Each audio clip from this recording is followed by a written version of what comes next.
Ang mabuting balita ng Panginoon ayon kay San Marcos. Papuri sa iyo, Panginoon. Noong panahong iyon, umahon si Jesus sa kaburulan, kasama ang kanyang mga pinili. Humirang siya ng 12 na tinawag niyang mga apostol upang maging kasama niya, suguing mangaral at bigyan ng kapangyarihan magpalayas ng mga demonyo. Ito ang 12 hinirang niya.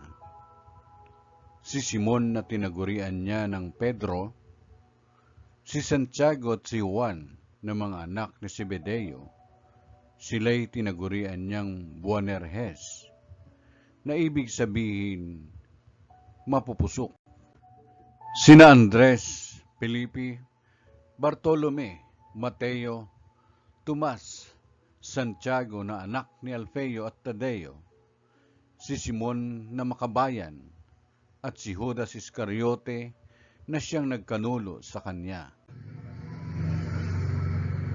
Ang mabuting balita ng Panginoon. Pinupuri ka namin, Panginoong Kristo.